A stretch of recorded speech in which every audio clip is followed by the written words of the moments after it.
नून लीगी रहनुमा ख्वाजा साद रफ़ीक ने कहा है कि इमरान खान गैर संजीदा शख्स हैं, उनके पैरोकारों के साथ हमदर्दी है। पहले गालियां देते हैं, फिर पाँव पड़ते हैं। चेयरमैन पीटीआई खुद को अदालतों से बरतर समझते हैं। इनकी पूरी जमात ने इदारे को हदफ बना रखा है। इमरान खान के साथ रवैया अलग और बाकी सबके साथ अलग है। वो सखर में मीडिया से गुफ्तगू कर रहे थे। जो जाली चूरन बेचा उसने और जहाँ जहाँ थूका वो चाटे, यानी हमें कहता रहा कि ये इम्पोर्टेड हुकूमत है। इम्पोर्टेड तो आप खुद हैं। एक तरफ अमेरिका को गालियाँ निकालता है, दूसरी तरफ उनके पाँव पड़ जाता है। उसका पुराना ये स्टाइल है। एक तरफ फौजी क़यादत को अब्यूज़ करता है और उसके पूरी पार्टी जो है वो सोशल मीडिया पे उसने अदारे को टारगेट किया हुआ है। कल उसने एक और बात की है, वो दाना फेंकता है। इसके अलावा उसकी कोई वो संजीदा आदमी नहीं है और जो लोग उसके पीछे लगे हुए हैं हमें उनसे दिली हमदर्दी है। सूबाई वज़ीर मेहनत सईद गनी ने इमरान खान के बयान की मजम्मत कर दी। कहा, आर्मी चीफ की तैनाती वक्त पर होनी चाहिए। इस मामले में इमरान खान की राय की कोई अहमियत नहीं। इमरान खान मुसलसल फ़ौज में तकसीम चाहते हैं। वो कराची में मीडिया से गुफ्तगू कर रहे थे। खान साहब की वैसे तो सारी बातें ही बेतुकी होती हैं, माशाल्लाह ये बात भी उतनी बेतुकी है जितनी और होती हैं। एक बात मुझे समझ नहीं आती जब वो कहता है कि जी ये हुकूमत कैसे जो है वो किसी आर्मी चीफ को अपॉइंट करेगी। इस मुल्क में अपॉइंटमेंट सिर्फ आर्मी चीफ का नहीं होता, लातादाद अहम अपॉइंटमेंट्स होते हैं जो हुकूमतें वक्त करती हैं और कानून और आइन के मुताबिक करती हैं। आर्मी चीफ अगर कोई शख्स लगेगा तो पाकिस्तान की फ़ौज के जो सीनियर तरीन लेफ्टिनेंट जनरल्स हैं उन्हीं में से किसी ने लगना है। हुकूमत के पास चॉइस जो है वो लामहदूद नहीं होती और उनके पास ये आज़ादी नहीं होती कि वो जिसको चाहें जहाँ से उठाएं आर्मी चीफ लगाते हैं, ऐसा नहीं है। ये इमरान खान की जो बात थी मैं समझता हूँ कि इंतहाई काबिल मज़म्मत थी और ये उस पूरे बयानिए का हिस्सा थी जो वो पाक फ़ौज के अंदर एक निफाक और एक डिवीज़न पैदा करने की कोशिश कर रहा है। चेयरमैन पीपल्स पार्टी और वज़ीर ख़ारजा बिलावल भुट्टो ने अफगानिस्तान की सरहद से दहशत गर्दों की फायरिंग की शदीद मजम्मत कर दी। बिलावल भुट्टो ने अफगान हुकूमत से मुतालबा किया कि दहशत गर्दों को अपनी सरहद से कार्रवाइयाँ करने से रोकें। वज़ीर ख़ारजा ने शहीद होने वाले पाक फ़ौज के जवानों के वर्सा से इजहार अफसोस किया और दहशत गर्दों के खिलाफ ज़बरदस्त जवाबी कार्रवाई पर पाक फ़ौज के जवानों को खिराज तहसीन पेश किया। वज़ीर आज़म ने वफाकी काबीना से खिताब में कहा है कि एंटोनियो गुतेरेस करोड़ों पाकिस्तानियों के तर्जुमान बने। उनका कहना था, इस वक्त यकजहती की बातें काफ़ी नहीं, अमली काम की ज़रूरत है। शहबाज शरीफ ने कहा कि अवाम याद रखेंगे मुश्किल की इस घड़ी में कौन आया और कौन नहीं। वफाकी वज़रा भी सैलाब मुतासरीन की मदद के लिए आगे बढ़ें। दिलों को हिला देने वाली बातें की उन्होंने। इस तरह की तर्जुमानी शायद ही किसी गैर मुल्की एक ज़िम्मेदार शख्स ने की होगी। खाली हमदर्दी और हमदर्दी का पैगाम काफ़ी नहीं है, यकजहती की बातें हो रही वो काफ़ी नहीं है। इस वक्त अमली तौर पर इक़दाम करने की ज़रूरत है और पाकिस्तान के साथ बेपनाह नाइंसाफ़ी हुई है, इसका अज़ाला होना चाहिए। मैं ऑनरेबल मेंबर्स जो काबीना के यहाँ पर मौजूद हैं, आप सबसे मुल्तमस हूँ। मेरे इल्म में है कि कौन कौन फील्ड में काम कर रहा है और कौन कौन फील्ड में नहीं काम कर रहा। मैं ये नहीं कह रहा कि आप अपनी आम तरीन ज़िम्मेदारियों को छोड़कर आप भाग जाएं, नहीं, वो भी आप निभाएं। कुछ दुखी इंसानियत के लिए भी आप अपना फ़र्ज़ आपको निभाना चाहिए। जो इस काम में अभी आगे नहीं बढ़े और इस कार्य खैर में हिस्सा नहीं डाल रहे, मेरी उनसे गुजारिश है कि वो आगे जाएं ताकि लोग इस मौके को हमेशा याद रखेंगे कि कौन आया और कौन नहीं आया, कौन इस्लामाबाद के ठंडे दफ्तरों में बैठा रहा और कौन सैर सपाटे करता रहा। आज जो लोग इस काम से दूर हैं सब उनको पता है, लोगों को जो लोग सियासत कर रहे हैं सब उनको पता है। वक्त आएगा जब वो इस बात का हिसाब भी लेंगे और शाबाश भी देंगे। सैलाब ज़दगान के लिए बरादर इस्लामी ममालिक से इमदाद का सिलसिला जारी है। सऊदी अरब और तुर्किया से परवाज़ें इमदादी सामान लेकर कराची एयरपोर्ट पहुँच गईं। सऊदी अरब की जानिब से इमदादी सामान लेकर आने वाली पहली परवाज़ कराची एयरपोर्ट पर पहुँची। सूबाई वज़ीर सईद गनी, सऊदी सफ़ीर और दीगर हुकाम ने कराची एयरपोर्ट पर सामान वसूल किया। तुर्किया से एक और परवाज़ इमदादी सामान लेकर कराची एयरपोर्ट पहुँची। सूबाई वज़ीर सईद गनी का कहना था कि तुर्किया की जानिब से रोज़ाना की बुनियाद पर इमदादी सामान भेजने का सिलसिला जारी है। तुर्क हुकूमत और आवाम के मशकूर हैं। वज़ीर-ए-आज़म शहबाज शरीफ के 8 नए मुआविनीन खुसूसी मुकर्रर कर दिए गए। तैनाती का नोटिफिकेशन जारी कर दिया गया। पीपल्स पार्टी के 4 अरकान कौमी असम्बली समेत 7 रहनुमा मुआविनीन खुसूसी बन गए। नोटिफिकेशन के मुताबिक मुजफ्फरगढ़ के 3 अरकान कौमी असम्बली नवाबजादा इफ्तिखार, महर इरशाद सियाल और अज़हर अब्बानी खर के अलावा फैसल करीम कुंडी, सरदार सलीम हैदर, मोहम्मद अली बाचा, तस्नीम अहमद कुरैशी, महेश कुमार को वज़ीर-ए-आज़म की मंजूरी से मुआविन खुसूसी तैनात किया गया है। मुस्लिम लीग नून के रहनुमा राना मशहूद ने कहा है कि वज़ीर आला पंजाब चौधरी परवेज़ इलाही के जाने का वक्त बहुत करीब है। अगले चंद दिनों में पंजाब में नून लीग की हुकूमत होगी। पूरी कौम सैलाब में डूब चुकी। इमरान खान सियासत चमकाने के लिए जलसे कर रहे थे, वो लाहौर में गुफ्तगू कर रहे थे। हम आज भी खड़े हैं, हम आने वाले कल में भी इस पंजाब की आवाम के साथ खड़े होंगे, तुम्हारी ज्यादतियों का मुकाबला करेंगे। और परवेज इलाही, जितने मर्जी तलवे चाट लो, तुम्हारे नीचे से जमीन निकल चुकी है, तुम्हारे जाने का वक्त आ चुका है। अगले चंद दिनों के अंदर पंजाब दोबारा मुस्लिम लीग नून के पास आ रहा है। पंजाब की आवाम की नुमाइंदगी पंजाब की आवाम को मिल रही है। एडमिनिस्ट्रेशन को भी पैगाम है, इन धोखेबाजों का साथ धोखे की बुनियाद पर देना छोड़ दो। तुम सिर्फ अपनी सियासत चमकाने के लिए जलसे कर रहे हो।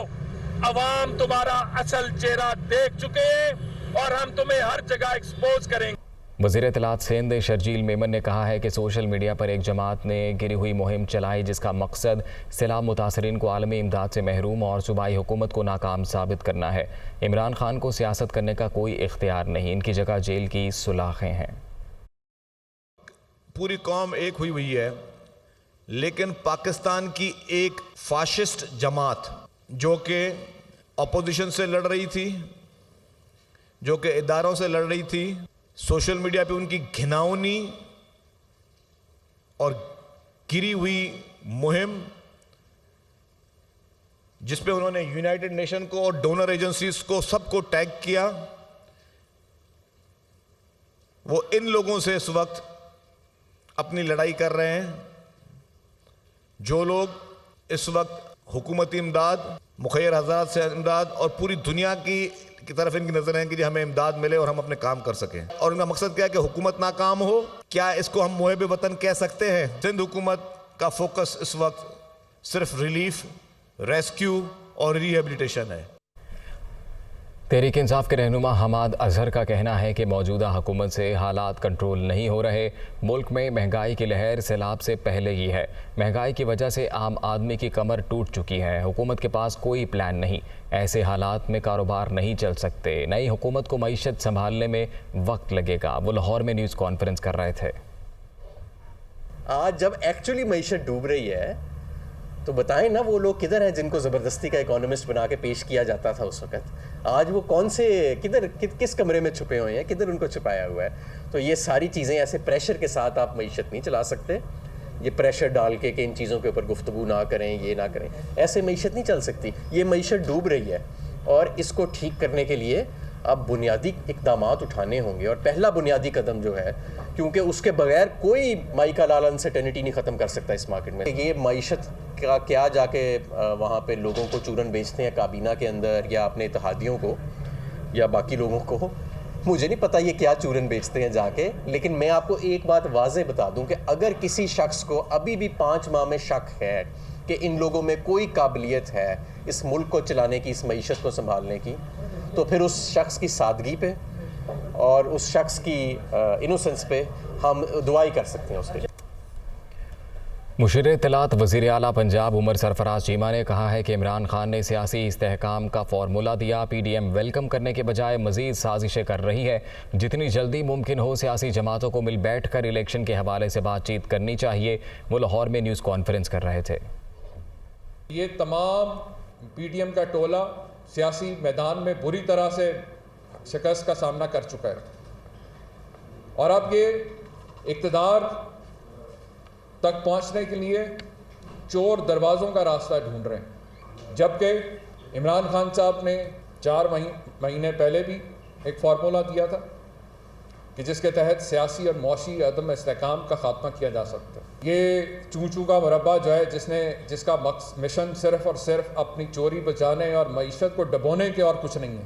एक बार फिर इमरान खान साहब ने कौमी मुफाद में अवाम के मसाइल को हल करने के लिए और इस सियासी अदम इस्तेहकाम के खात्मे के लिए जो फार्मूला दिया है, उसके बाद आपने देखा कि वफाकी हुकूमत की सफ़ों में सांप सूंघ गए। वो जो रोज़ सुबह शाम कहते थे कि सियासत से बालातर होकर सोचें और बैठ के बात करने चाहिए, अब आज वो मुख्तलिफ हीले बहाने ढूंढ रहे हैं। बजाय इसके कि इमरान खान साहब ने अगर मुज़ाकरात के लिए ग्रीन सिग्नल दिया कि आए बैठें, इन हालात से निकलने के वाहिद रास्ता जो है वो साफ शफाफ इलेक्शन के ज़रिए मुमकिन है। जो अहम इम्पॉर्टेंट ओहदे हैं उन पे अपॉइंटमेंट्स मेरिट पे होनी चाहिए और अपॉइंटमेंट्स करने वाले लोग जो हैं उनकी कोई क्रेडिबिलिटी होनी चाहिए। लिहाजा हम समझते हैं कि जब ऐसे चोर डाकू लुटेरे बैठे हों तो इनके ज़रिए किसी भी ओहदे की जो है अपॉइंटमेंट नहीं होनी चाहिए। जिसको अवाम जिसको भी मैंडेट दे वो आके जब ऐसे जो है अपॉइंटमेंट्स करेगी तो डेफिनेटली उसके अंदर क्रेडिबिलिटी भी बेहतर है। पीटीआई रहनुमा डॉक्टर यास्मीन राशिद ने कहा है कि मुल्क में महंगाई सातवें आसमान को छू रही है। अब लॉन्ग मार्च करने वाले शायद सोए हुए हैं। उन्होंने कहा कि एक तरफ सैलाब की तबाहकारियां जारी हैं तो दूसरी तरफ वज़ीर आज़म को कोई कुछ नहीं दे रहा। उन इलाकों में इलेक्शन मुलतवी कर दिया गया जहां कोई सैलाब नहीं था। ये डरे हुए हैं कि इलेक्शन हुए तो इमरान खान जीत जाएगा। इस वक्त आपको पता है कि 45% रेट जो है महंगाई का, इन्फ्लेशन रेट जो है वो बढ़ा हुआ है। और मैं कई दफ़ा सोचती हूँ कि वो सारे जो शोर मचाते थे कि जी छोटी मार्च करनी है, लंबी मार्च करनी है और महंगाई के ऊपर वो करनी है, पता नहीं वो कहाँ चले गए हैं, सो गए हैं, उनको पता नहीं चला कि कीमतें हर चीज़ की बढ़ गई हैं। एक तरफ फ्लड्स आए हुए हैं और तबाही मची हुई है, दूसरी तरफ कोई पैसे देने को तैयार नहीं है इनको। वो बेचारा जो हमारा चीफ प्राइम मिनिस्टर साहब हैं, वो जिस तरीके से वो मांगने जाते हैं कि मैं किसी का मैं कोई भिखारी नहीं हूँ, मैं मांगने वाला नहीं हूँ, पर आप कुछ थोड़े से मदद कर दें, वैसे ही बंदे की शर्म से आंखें झुक जाती हैं। उन इलाकों में जिनमें कोई सैलाब का नामो निशान नहीं था, वहाँ इन्होंने इलेक्शन जो है वो पोस्टपोन कर दी। ये सारी एक बौखलाहट है, क्यों उनको पता है जब भी इलेक्शन होगा इमरान खान जीतेगा।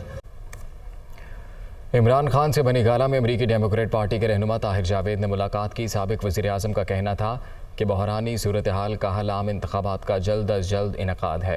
पीटीआई चेयरमैन इमरान खान का कहना था कि अवाम के मैंडेट से आने वाली हुकूमत ही तमाम चैलेंजेस से निमट सकती है। बहरानी सूरत हाल का वाहिद हल जल्द आम इंतखाबात का इनकाद है।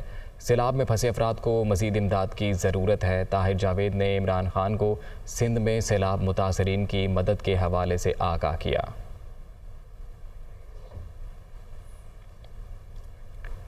बलूचिस्तान में गंदम और आटे का बहरान बरकरार है। कोयटा में 20 किलो आटे का थैला 2500 रुपये तक पहुंच चुका है। तंदूर मालिकान ने भी रोटी के निर्ख 5 से 10 रुपये बढ़ा दिए।